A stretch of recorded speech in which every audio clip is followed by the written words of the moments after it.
Greg.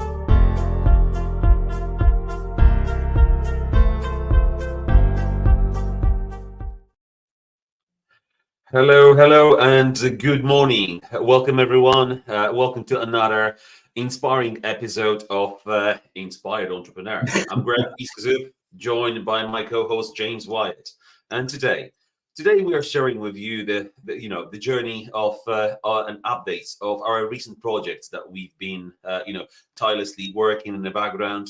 And today we're going to show you the before and after and share some numbers with you. So stay tuned, grab a cup of coffee. And together with James, we decided that we're actually going to keep it quite compact, quite short. The feedback we got, the episodes might be a little bit longer, but if we have a guest speaker, we'll try to keep it, as interesting for you as possibly can. James, good morning. How are you doing, my friend? Good morning, Greg. I'm doing very well, actually. I've had a really, really good meditation outside in the sun this morning, which is always a good start to the day. Get the frequency and energy going through you. Absolutely fantastic. Feel great today. I've also got a bit of work later to do with pins. So lots of property and stuff to do today. How are you? Well, I'm great. Listen, so back to my studio. Obviously, it's really good to be home. It may be a bit challenging, but this is our promise to the audience that despite the challenges, whatever we are, like you have been on the show and you recorded together with our friends from the conference room, me recording from the hotel. It doesn't matter. Here we are for you, sharing our expertise and our experience, so you won't have to make our mistakes.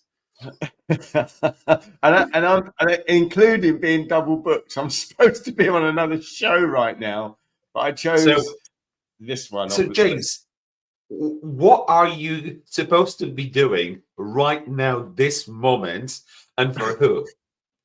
Okay, so I am the Great North Pin host.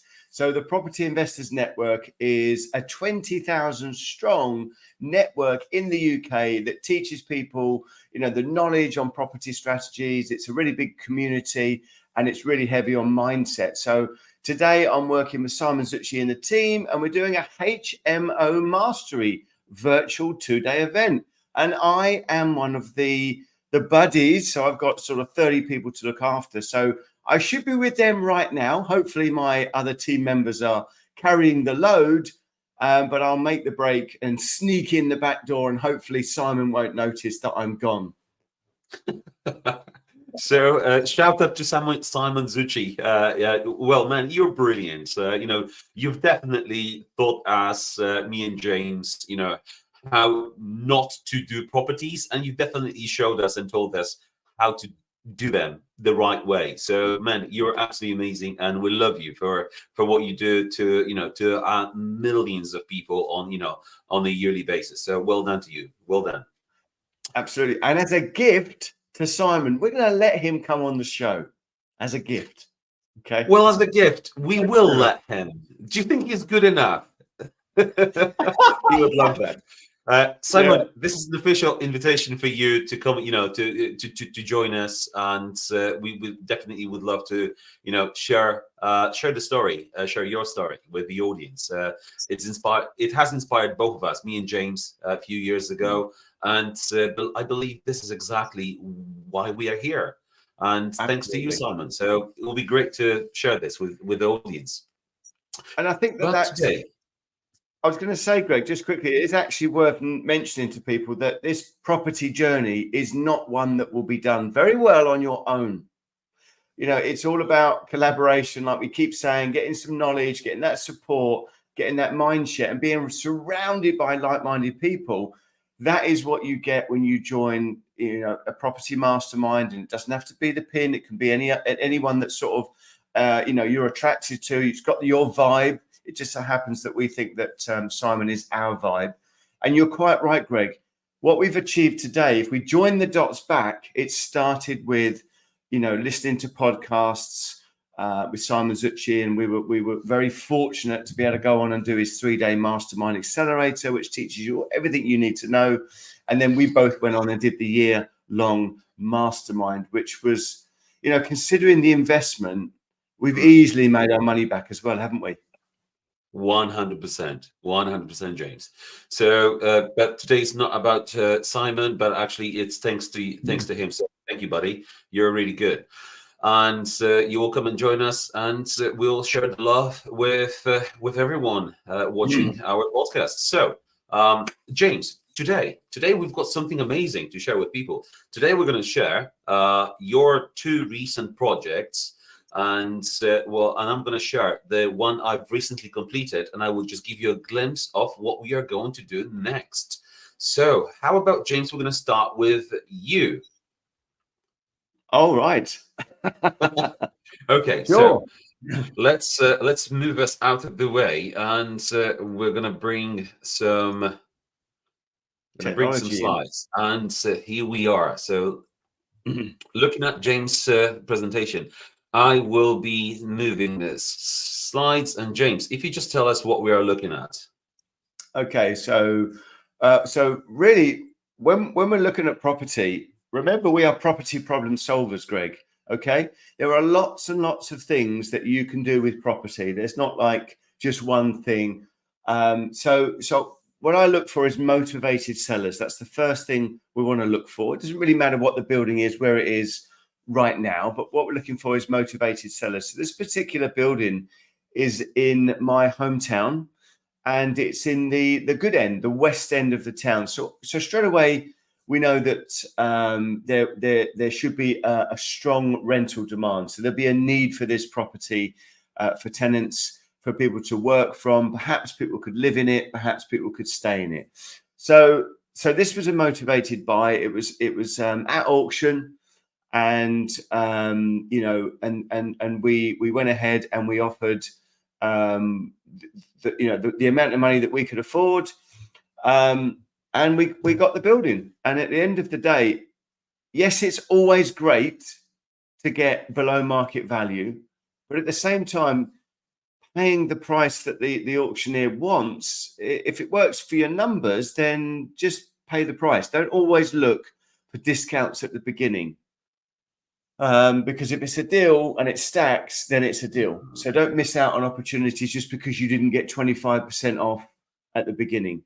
Absolutely. But remember what Emmanuel said, we don't want to be paying too much at the beginning because you never get that back. So this building came out, and I just really liked the building. I liked where it is. I liked the vibe of the building, but it wasn't in the best of repairs. So what it was a kitchen showroom, and both the downstairs and the upstairs were, kitchens on display and some bathrooms. So it was full of stud partition, tiles. It wasn't full of kitchens and bathrooms when I got it. They had been auctioned off separately. So what I got, and you might see in the next picture, was, let's have a little look at the next one. You'll probably see more of a stripped outy sort of look. So other than those patterns on the wall, this is pretty much the condition of the inside. So people have taken off, the kitchens, the bathrooms, and all the bits and pieces. It didn't really matter, did it? Because at the end of the day, I'm going to strip it out anyway. So it doesn't really matter that it's in this condition, and we need to look past that. And like I say to some of my clients, Greg, sometimes you want to buy the worst property on the best street, because what a builder, what a decorator can do is incredible, especially if you've got an interior designer and you put the right colors in. You can turn it into a mansion, a masterpiece, if you like. So we bought the building. It was a bit of a mess inside. And I remember standing in the building thinking, right, so we now own the building. We need to work fast. And I would really strongly recommend to everybody on this call, the minute you go into conveyancing, so the minute that you've pulled the trigger, you've instructed solicitors, try and get access to the keys, try and get key access, because then you can get your architects in there and you can start measuring up and start getting your plans. So your initial plans, you want to be doing them in the conveyancing stage. Okay. Yes. And then once we've got the initial plans, the measurements, then we can start thinking about the use of the building. So I'm standing in the building with the architect. with also my interior designer. I brought Jan in really early on this one because they have a sense of the finished product that perhaps I don't. That might not be my skill set. So we stand in the building and we look for what we can do with the building. And then bearing in mind it's in the West End of town, I'm a great believer, Greg, in keeping local businesses, giving them a space to thrive. So maybe there's an opportunity to bring in a smaller business that doesn't quite need the size of the property, so that they can have less rent, less bills, less costs. Okay.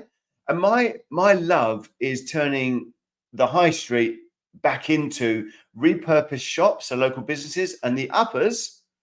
Can we get some sort of local residents in there? Can we turn that back into housing to fill the need, the lack of local housing that we've got? So that's really what I'm looking to do, Greg. So sure. So James, just so I can understand, the property looked beautifully from outside, just as we've seen a moment ago. It's a beautiful looking building, and and then you're going in, you're seeing this, and that's exactly the point. We are buying the properties with the problem.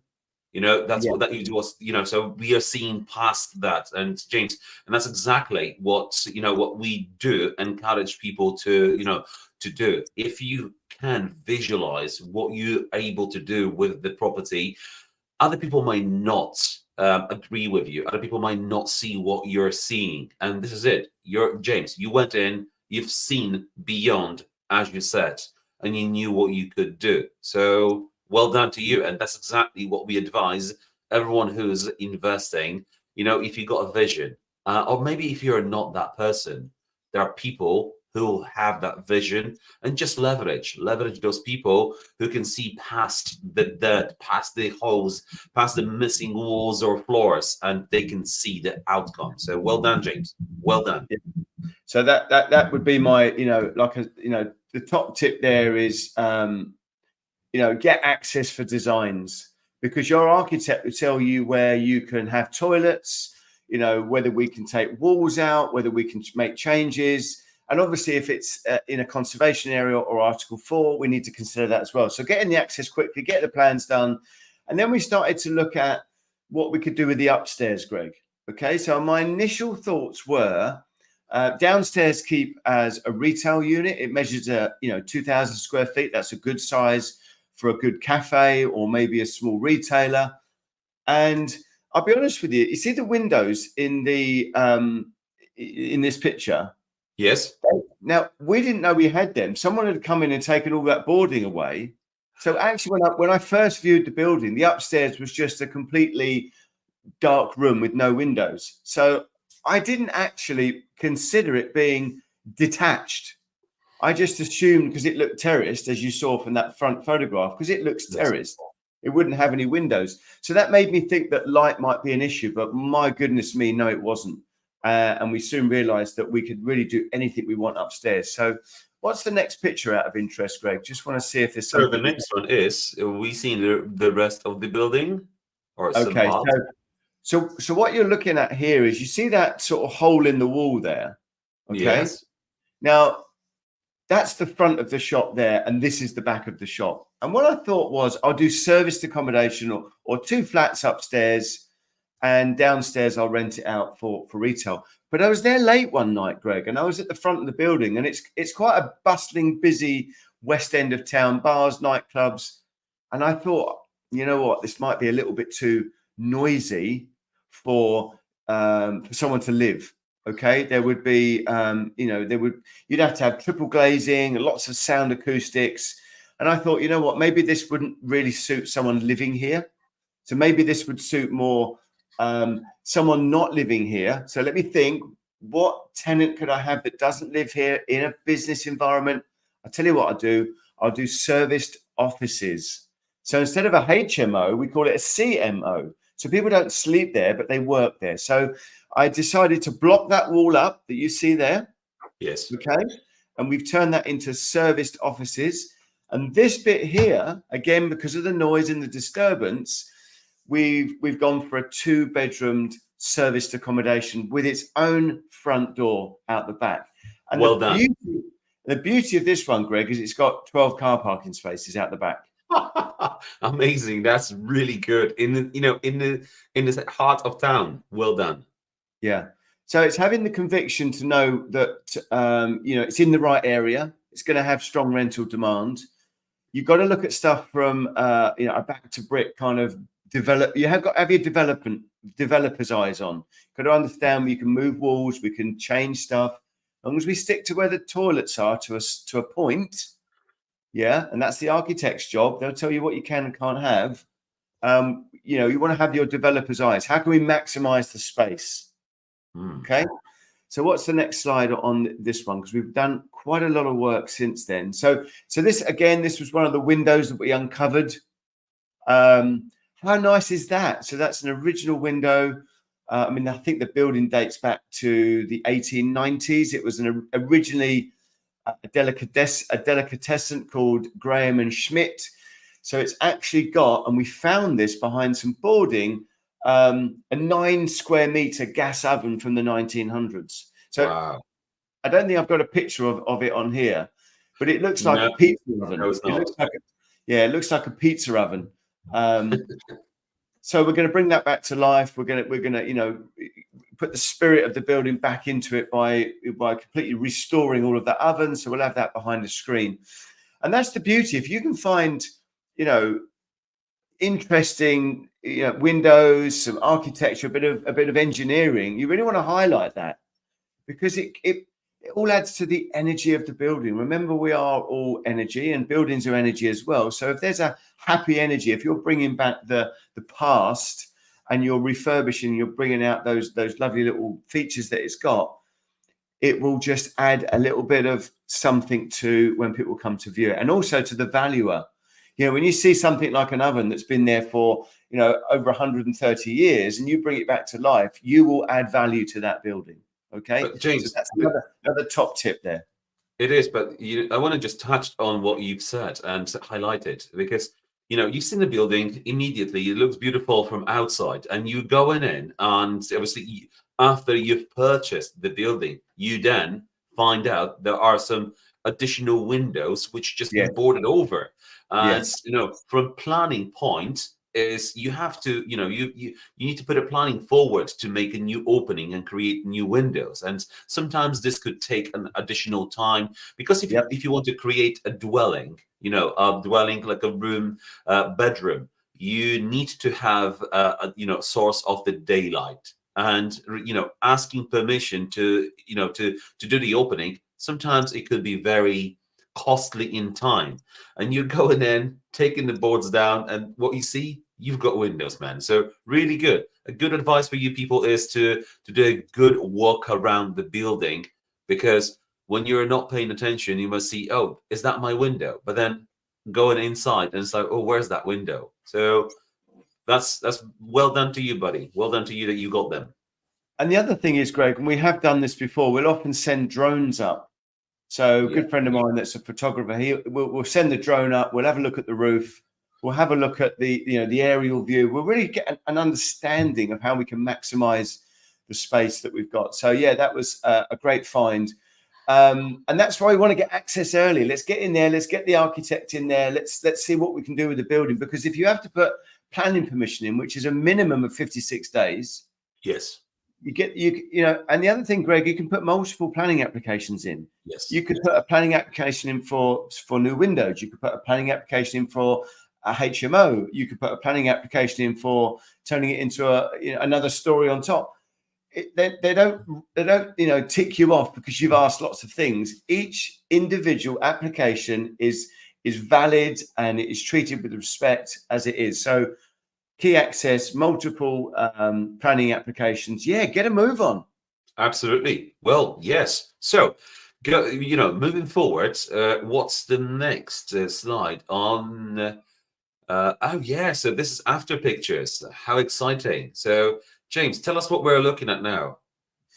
So what we're looking at now is the front of the building. So if you were standing outside looking at it, this is the upstairs of it. And so I decided to go for serviced offices.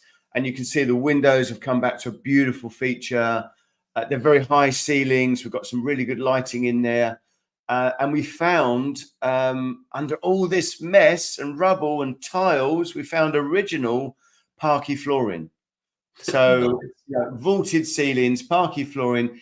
Maybe it was used as a dancing venue because downstairs the ovens and the sort of cafe. Maybe this was an early sort of Victorian dance tea roomy kind of thing. It's just fantastic to think. You can imagine it, couldn't you? Maybe in the 1930s, it was really live and bustling, and people were dancing. And it looks like the actual windows there, the Georgian windows, that looks like a 1930s sort of style, doesn't it? So there was dancing and energy and joy and happiness in this building, long before we were born. So we've kept those features. And it doesn't cost money to bring things back to life. It certainly is cheaper than new. So that's the front office. And the next one is? So this is one of the side offices. Again, the windows are magnificent. We've replastered, reboarded, put new wiring in. We've got good Wi-Fi. So if you go to the next slot, what you will see is the vaulted hallway. And this was a vision from my interior designer. She wanted to see some height, this, because that could have just been square. Okay. What Jan's done is she's brought this illusion of length. And look at that floor. Isn't that amazing? It's beautiful. It is beautiful. The thing is, you want to create a space where, you want a wow factor. Yes, you do. But you also want somewhere where people can come and work and use it and it be functional. But they want to feel like they're coming somewhere where they can be the best version of themselves. And if you look into feng shui, it's really important that you have a good flow to a building, and that brings the best version of you out. So we always want to make sure that we do the best that we can with design and the flow. Okay. Absolutely. So what we have next what's that? Tell us about that, James. Right, we're going straight into my one of my other ones at the minute. So this really excited me. So this is a 4-story Victorian building, probably built in the 1900s again. And the basement isn't really a basement because you can see some big windows.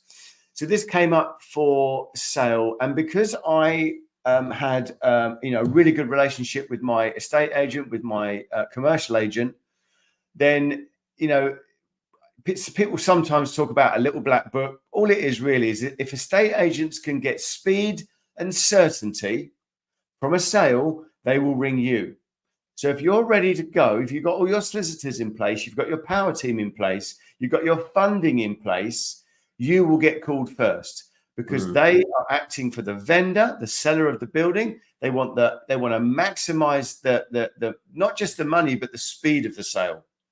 So top tip, if you want to be the first person they call, get yourself streamlined, get yourself your team in place, get your interior design, your architect, your builders, your planners, your building control, your financiers, your private investors, get them all ready. Get that ready to hit the ground running so that you can pull the trigger and say, yes, we'll take this building. And so what we did on this one, Greg, is I took my builder with me, and he was more excited than I was. When you're trying to play it cool at a viewing, okay, play it cool. He's like jumping around like a 5-year-old. Oh my God, have you seen this? Have you seen this? I'm like, excuse me, can you just calm down a bit? Because we haven't talked about, the purchase price yet. So top tip, keep your cool and keep your builder under control. But it is it's a good idea to take someone with you that has an understanding of what can be done and the likely costs. So he was really excited. So when we finished that viewing, I think we beat the agent back to the shop, to their office, or they were parked up or something like that. Because I remember saying, oh, hi, we've just had a viewing at Woodland. And they went, yeah, I remember. Yeah, we'll have it. So speed and certainty, know your numbers and get on with the offer. And we gave them full asking price, Greg. Wow. Okay. So you knew what you wanted to do. Yeah, because this is a commercial building. These are offices. Okay. Now, next door is a residential. I saw the lady going in with a pushchair. Okay. Okay. The other side of the road is residential because they were coming out with their shopping. So I already know that there's likelihood that changing that back to a residential is not going to be a problem, because both sides are doing that anyway. And also because of permitted developments, and we'll talk about that some other time, but basically what the government did to speed up applications for planning is they brought in something called PD rights. So as long as it's within the criteria of permitted development, you will get planning permission, and it's quicker. You just have to really do a prior approval, ask for permission. Okay, but it's likely, if it fits all the criteria, you will get full planning. So you can crack on knowing that you will get planning permission. So this is this is going in the front door, and straight away, all we've done here is strip all the wallpaper off. Okay. And had a delivery of some 4x2. So what we're looking at here is the entrance to a Victorian home, where to the right there is a reception room, and then just behind that is another reception room. You go down the stairs, there's a toilet there, and then you go through the other door, and there's like another little room. You go upstairs, and you've got another flat. Go up again, you've got one in the ceiling, and then you've got one to go downstairs. So there is a whopping great big 400. No, let me think. I think it's 290 square meters of property here. Wow. Pretty big. The Victorians, they knew how to live, didn't they? You know? They certainly did. The ceilings are really high, and the skirting boards are like 12, 13 inches. It's a really grand... I love what the Victorians did. And what you can't see is you're standing on Victorian tiles as well. So the entrance tiles... you really want to be careful you don't damage them, because if you want to go and replace them, the replacing those tiles was 2,000 quid for a very meter square of Victoria. So you want to be really careful. If you've got some features, get them covered up quick. Let's move on to the next slide, James. Sure. What we're looking at now. Well, this is the downstairs. This is the basement. Then this was the back door going out onto the garden. So it was a little bit damp down there. It was a little bit musty, and and I just want people to think, yes, you are going to have damp in old buildings. They don't have the damp course that we have today. Quite often, they don't even have cavity walls. So we need to use modern building regulations, building controls, building materials to keep the damp out. So I'm just saying, don't worry about the condition of the damp, because anything can be solved, and that's why I take my builder with me. So that was just showing you that picture. Don't panic, anything can be sorted. Okay, Lovely. And again, one of the toilets, you've got to look past that and just imagine a beautiful designed bathroom. And I know that's something that you're very good at, Greg. You're a creator. That's your wealth dynamic. So that's what we got on with it straight away. We got the scaffolding up because I wanted to repoint all of the brickwork, because what can happen is that if you let the pointing go, water can get in and it can cause problems. So straight away we got all of the pointing done on the gable end, they call this. That's what the scaffolding was. This is now after, during the build. So again, whilst we're doing the inside, whilst we're getting the planning at, whilst we're sort of getting on with the, getting the inside done, we got on with the outside. So basically there was like a wall that was there. So we took all that down, and we're going to build a nice original Victorian wall with some railings, and we're really going to bring it back to how it would have looked when it opened in the 1900s. And the next one is so you've put some stud walls. It's really important that we understand what we can do. So if you look, this is now the entrance to that flat, whereas before it was to the right there. See that the right opening, we're going to block that up. Yep.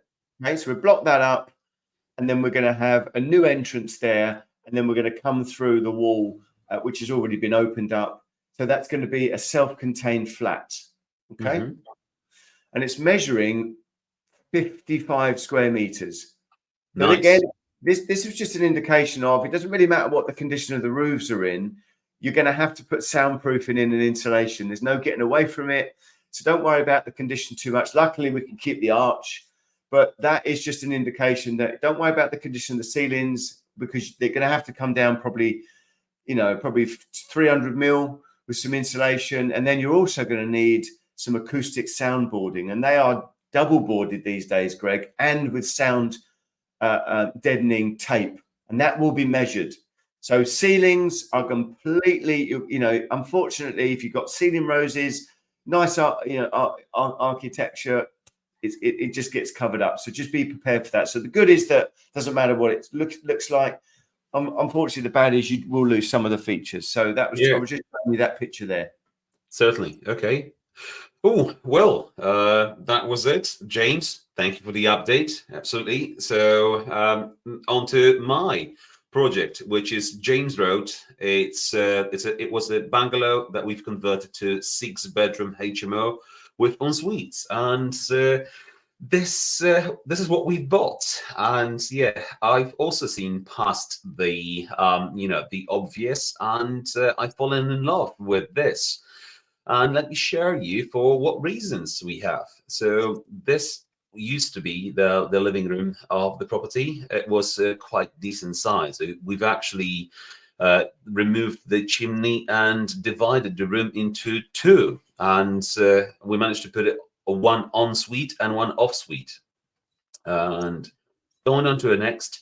So this used to be the kitchen, and we moved the kitchen, and we've actually built 2 off suites, a plant room and one en suite within the square footage of that kitchen. So no, and actually it was through a very clever design, architectural design, and this is what I love about doing the properties, doing developments. It's just like when you're sitting down, taking your notepad, and you just cracking on. And what can I do? How can I maximize it so I can still offer decent rooms and decent spaces? And that's exactly what we achieved on this project. So on to the next, just an old bathroom, nothing exciting here. Moving on, garden. Dear, oh dear. As you can see, there was some gardening going on. Definitely, definitely, we had here someone who loved their plants, and there was 28 trees, small trees, and tree stumps that we needed to get rid of, excavate. Not a fun job. No, definitely not something I planned for. But through that problem, I found the solution that was absolutely amazing, which I'm going to share with you. So clearing this garden, it definitely took us some time and some strength. You can see my friend there in the corner, our builder, just relaxing after cutting and helping me get rid of all these trees and all these bushes. So just at the back the fence, you can see there's a lots of tree stumps, and we haven't been able to excavate all of them, so we just cut them very, very short. And I've decided I'm going to build a bench over them, so cover my problem, and putting a bench over it, it gives us a really nice you can't really see that from this picture, but basically we've created a very tall bench where people would be able to relax. It's a low maintenance, so it will last for a very long time. I'm sure, and this is a problem turned into a solution, and more of those is great. That's amazing. And Greg, did you actually get involved in this project? So you on site, hands on? So I've got my electrical business. So we've done the whole installations in the property, but in the garden, yes, I did. I wanted, because I couldn't make my mind. What do I want to do with it? So sometimes I do like to go in, roll up my sleeves and just get some work done. It just gives me a sense of I've achieved something. But the more projects we deal with, the more businesses we look into and look after, the less time you have to actually physically go and do it yourself. So as much as I love to go and do it myself, as we need to leverage our time and what we actually can do in a single space of 24 hours, or actually 12 hours. But yes is the answer. And the thing is, Greg, sometimes we have to get our hands dirty. We have to understand the job before we can really understand giving it to somebody else. So now you know how manually difficult, I can imagine how difficult that was to do all of that and do all that work. So now you know that next time you see a garden like this, then you're going to have an understanding of how many hours labor that's going to be, and therefore an additional cost, because it could cost another £1,000 in labor, couldn't it, next time? Well, it actually has. Just removing all the shrubs, all that green waste. That was the cost that it wasn't planned in my calculations. And leveling the ground, as you can see, we had to level the ground, and what we put is we put the membrane and like this pebble stones, just to give a nice, clean, low maintenance garden to our tenants, because we don't want to create problems or challenges to us ourselves, and investors, and having need to cut the grass every 2-3 weeks, depending how often does it need. So we are aiming for a clean look, and the pebbles are not there on this picture, but yes, you're right, James. Sometimes there are those hidden costs which you won't know until you're actually doing the work. And on this occasion, it was about £2,000 additional costs in the garden that I've not actually accounted for. Okay, moving on. Great garden. Come on, let's see the inside then. What have you? Inside. This used to be the kitchen, and that's what we did, is divided this into 2 off suites. When you're looking at, so the middle of the one we are looking at right now, it's one of the off suites. The one to the right is another off suite, and to the left, where the builder is standing, is our plant room. That's where the boilers, accumulators, that's where the brains of the house are, all the hearts is being stored, located. And right behind there is an ensuite. And this is a really clever way of, using everything you have. So that ensuite is actually leading onto the side entrance porch that was built, for this, for the sake of the property. But we actually converted that porch into a shower.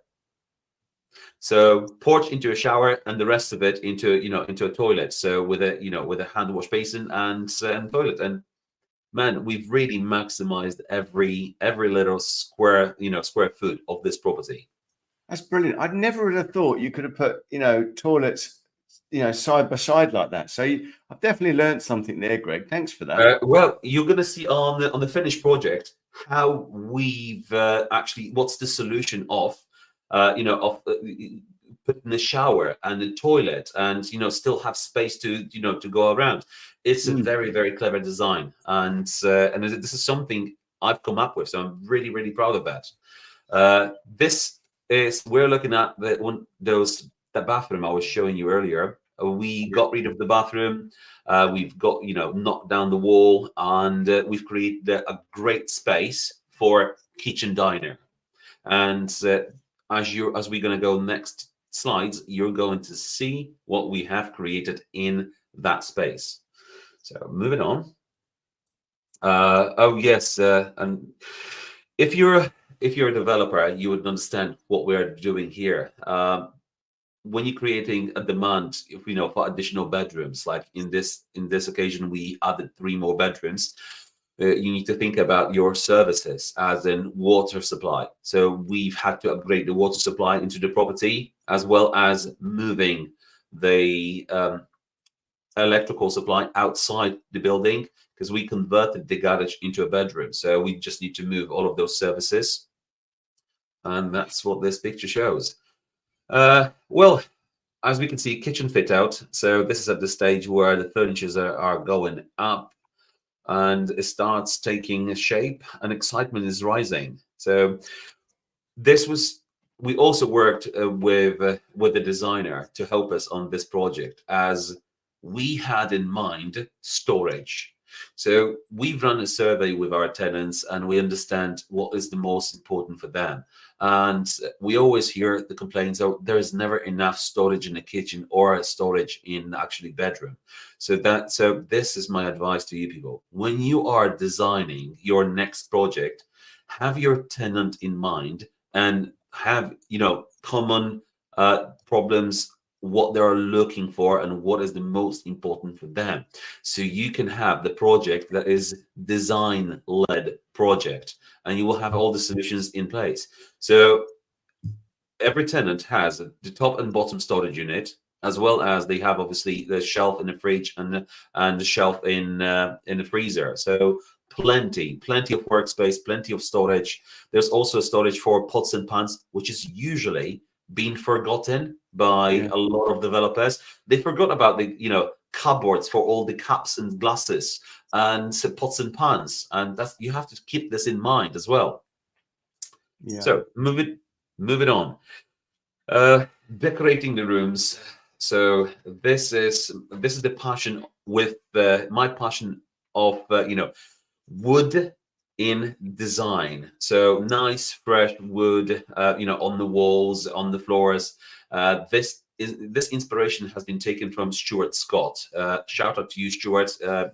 This is what you've been doing in your HMOs, and I quite liked it, so I just copy it, and I really loved it. And yes, this is the learning we had. So I've hired a carpenter to do this for me, and dear me, what a bad job he did.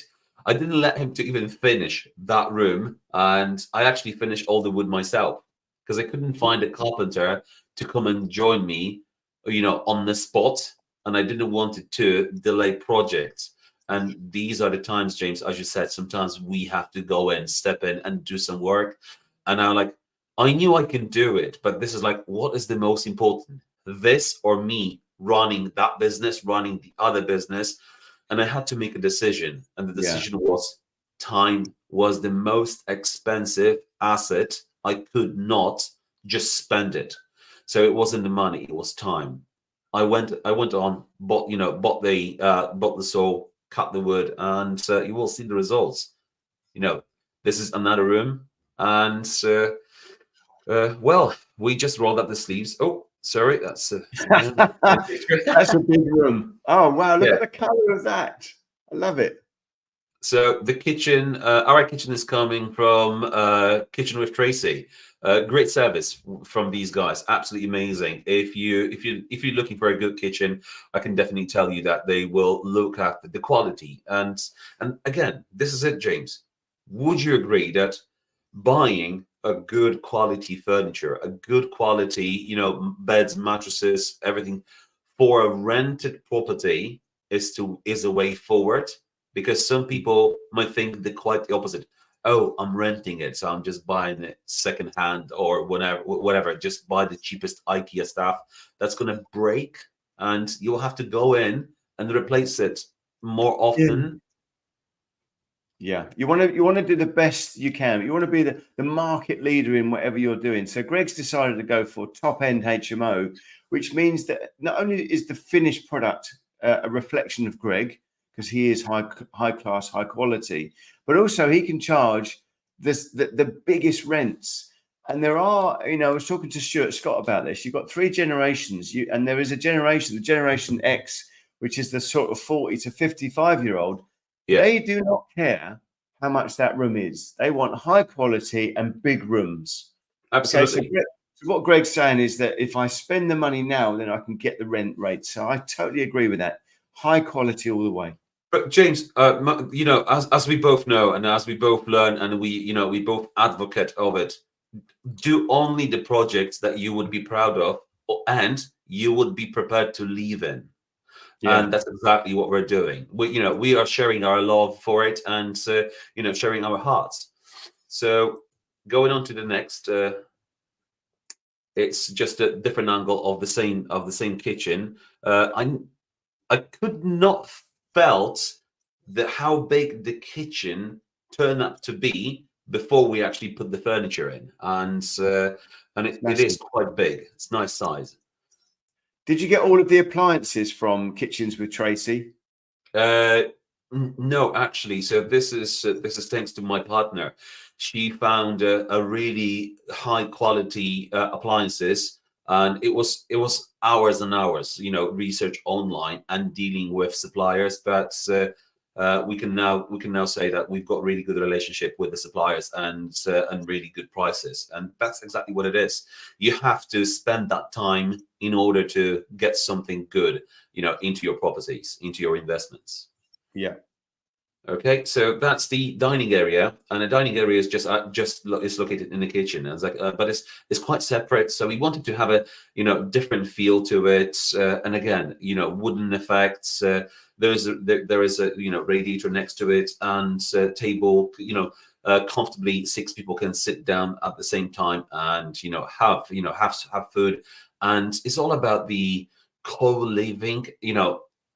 Atmosphere is just so it's not just creating a small block rooms, box rooms, and not having that space for them to enjoy having a dinner together, should they want to, but also it's important to have space for them to relax. And we converted the conservatory into like a soft seating with a little coffee table, sofa, and this is just adjacent to the kitchen dining table, and it's creating an all open big space where you can relax, enjoy, and collaborate, work, eat, have fun. Amazing. This is a good learning as well. So what you're looking at is one of the bedrooms upstairs. And my vision was to have those big, massive Jurassic, leaves coming from the corner over the bed. So we had a mural artist painting this on the ceiling and on the walls for us. And I loved it until my decorator asked me, "Okay, Greg, so how are you going to repaint the room in a year or 2 years time?" And I'm like, "It's a very good question." So this is sometimes when the excitement is being taken too far. And I admit, it is beautiful. It costs a lot, and it could be, the result could be achieved with the different resources. Absolutely, but I had this vision and I just put it in place. And sometimes this is what we do. We do something, and until we've actually done it, tried and tested, we can now tell, no, I'm not going to do it again. This wasn't a good thing. And that's what we are doing. We're sharing with you guys, what we did. You should have put the Jurassic Park duvet set on there. As you're going to see, every bedroom we did is different. There was a reason for that. We wanted to create a different product, different atmosphere, different mood for every room, and every room has this uniqueness about it. And we thought this will be well connected with the tenants because they will be able to choose what they love about the rooms. And this room is more of like a nature. It has a window to the garden, and and it's got ensuite. And this is important for us to create, emotions and just give the options to to the tenants. This is all design led. Again, wood around, so the separate space for the bed, and you've got the working space, because we understand the properties we create are for young professionals, and although they're you're working, but you need a space to to do your emails, to just check your check anything that you've got to do on your projects. And each our bedroom has that separate space. I'm going to share that with you. And again, that's another bedroom, one of the front bedrooms. A decent bed, so double beds with comfortable mattresses. I slept on it just to test it, and it was great. I can tell you that. Here we go, and that's the final bedroom. So it was 6 different bedrooms, and as I just mentioned, so this is where we've taken into account the importance of having your desk, your chair and desk, where you can do your projects, where you're able to check your emails. And each room has its own designated area just for that, making sure there is a lamp sockets nearby, and again, simple things. Socket above the desk, not below it, because Yeah. this is not this is just the ease of access. You're not going to have big computer units with the desktop and the unit below. Usually it's all mobile devices, so it's easy to charge USB sockets. All of those little convenient points are adapt to the whole experience. That is And lovely. moving on, I love that natural light that's coming in as well, Greg. Very important that we have lots of natural light and natural materials around us. So you've done well there. Thank you, James. And yes, so this was, as I said, is a design-led project, because this was at the stage where, okay, so where are we going to have all the windows, beds, everything, wardrobes, and this is important, to make sure that we can maximize on that, on that experience afterwards. And here we go. That's one of the en-suites upstairs on the first floor. They are quite small. We haven't had it was a challenge and decision. Either we're going to do one big bathrooms that 2 rooms will share, or we're going to go for individual en suites. And I knew they were going to be quite small. But even though they're quite small, we've not had any any negative feedback from the tenants about not having enough space. So we just make sure that it's all being placed accordingly to make sure that you can actually go in and walk into a shower and do whatever you have to do. Greg, how do you deal with all the water supply and the demand of water? Just quickly, how do you deal with that? So this is thanks to my plumber, Jack. You're a brilliant guy. So what we have is we've got 2 tanks. One is the 600-liter tank, and the second is the water accumulator.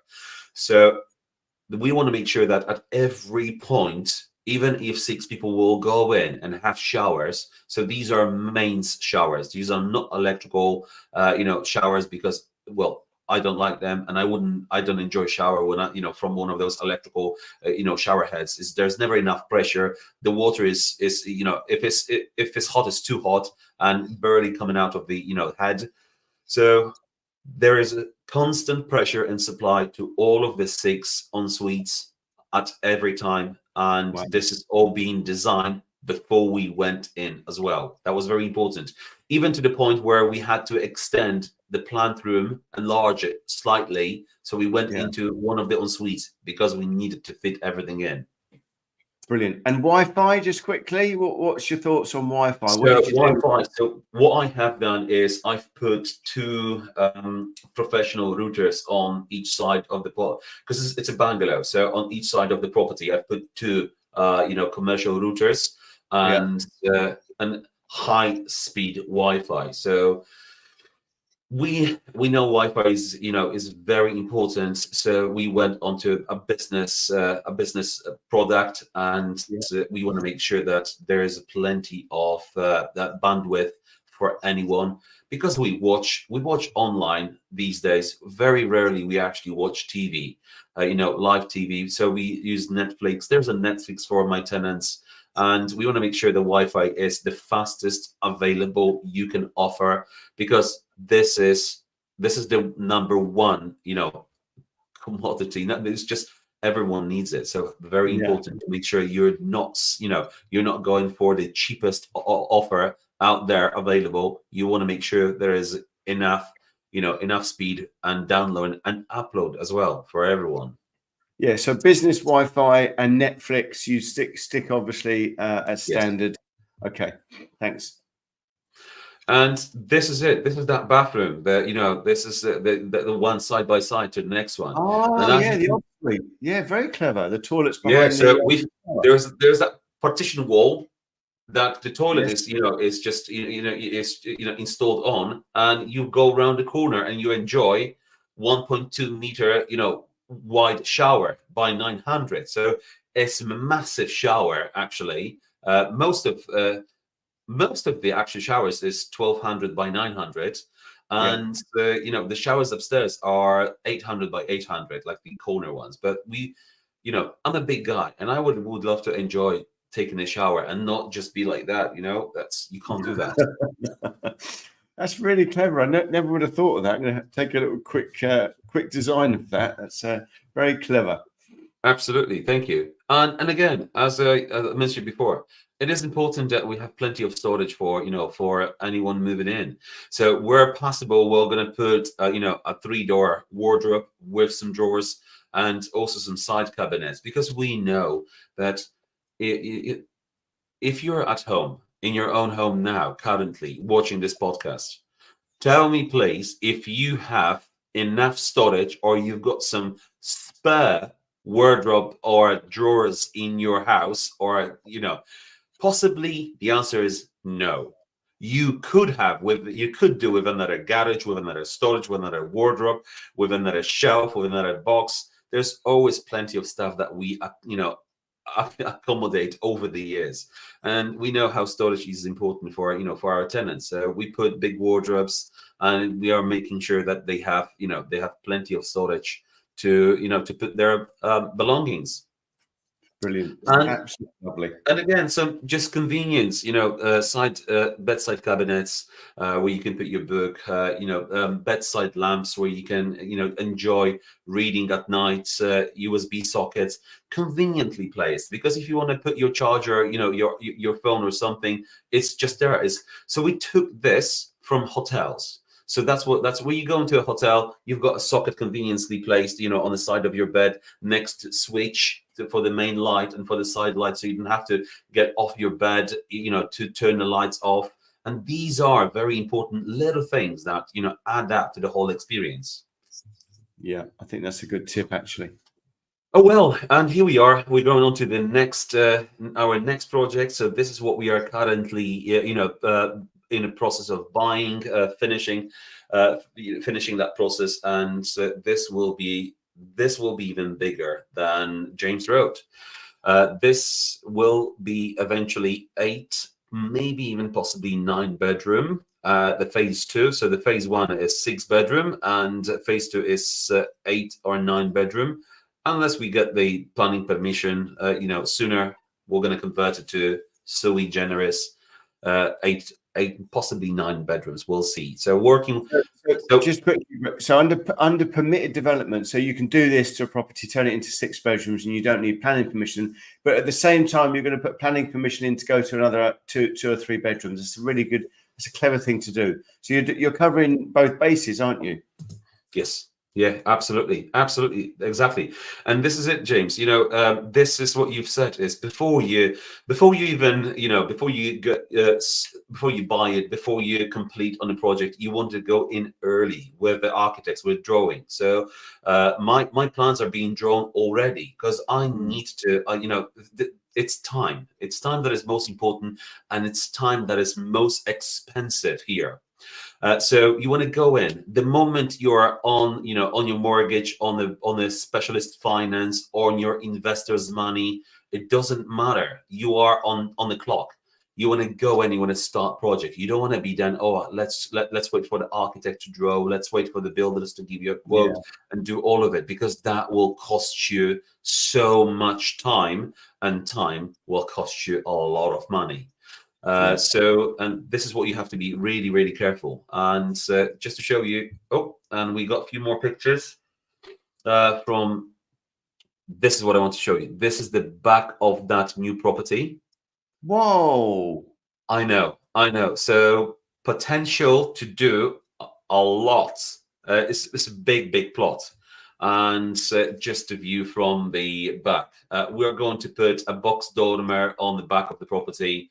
And this is currently 140 square meters on the ground floor. That is incredible. And plenty of room, big canvas to work with, and we're super excited. Can you get access to the back? Is there any way you can get 3 meter, 3.5 meter access? Possibly, but there is a driveway, there's a garage, so obviously we can do something about that, and think about creative planning. I'm thinking bulldozer. I'm thinking about building 2 or 3 bungalows on the site. Absolutely. Well, thank you, very audience. Thank you very much for for staying with us, for being very patient. We wanted for this episode to be really short, and it just it didn't work out. But it was so much to share with you. It was so much to give you, to give you the knowledge and update of what we do, the learning we've gone through, the obstacles, the nuggets, and that's exactly what we are doing here. James, I know that Simon is looking for you. Surely, I'm in trouble. Yes. You're in trouble. James, you're absolutely amazing. Thank you so much. Audience, you've been lovely. Please leave us, leave us the comments, send us a direct messages if you have any questions. And if you are on your first property, on your journey, or if you're experienced and you've got some questions or you need some help, get in contact. We're happy to help. That's what we're doing. James, thank you so much. Lovely. Audience, you've been absolutely amazing. Have a great weekend. Well, have a great Sunday, and see you next week. We've got an amazing guest, David Doros. So stay tuned and join us on Sunday. Thank you so much. Bye-bye. Bye.